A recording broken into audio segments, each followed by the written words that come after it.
చెప్పండి సార్, చెప్పండి sir. I will interrupt you.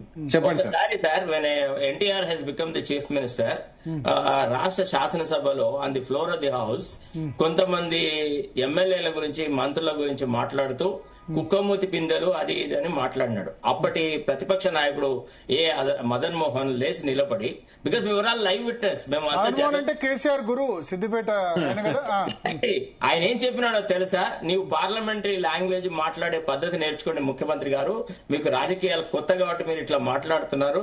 శాసనసభ ఒక పవిత్రమైన దేవాలయం లాంటిది. ఇక్కడ మాట్లాడేటువంటి భాషకి కొన్ని హద్దులు ఉన్నాయి.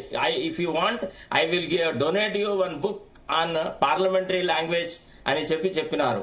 ఎప్పుడు కూడా పరుష పదజాలం వాడడం అనేది అసలు యాక్సెప్టే చేయలేదు మనము. ఇప్పుడు మనము దిగజారిన రాజకీయాలను ఇప్పుడు ఎంకరేజ్ చేయడం వల్ల మీడియాలో కూడా ఒకవేళ ఎవరైనా హద్దులు దాటి అసభ్యకరమైన పదజాలం వాడితే ఆ మీడియా స్టాండర్డ్ దిగజారుతుంది. అది మనము, that is what we have learned in our journalism. నేను కూడా I was also journalist in Eenadu for such a long time. ఒక దశాబ్ద కాలం ఉన్నాను. గొప్ప గొప్ప వాళ్ళని చూసినాను. బీజు పట్నాయక్ ఎంతెంత గొప్ప వాళ్ళండి. ఒక్కొక్కళ్ళను స్వతంత్ర సమరయోధులను చూసినాం, ఎన్నో ఏళ్లు పరిపాలన చేసిన వాళ్ళని చూసినాం, నిరంకుశ ప్రభుత్వాలకు వ్యతిరేకంగా కొట్లాడిన వాళ్ళని చూసినాం, జైళ్లకు పోయిన వాళ్ళని చూసినాం. కానీ ఎవ్వరు ఈ రకమైన భాష వాడలేదే. మనము కావాల్సింది ఏంది ఇవాళ? We have to set some standards in public life, not to talk whatever we want.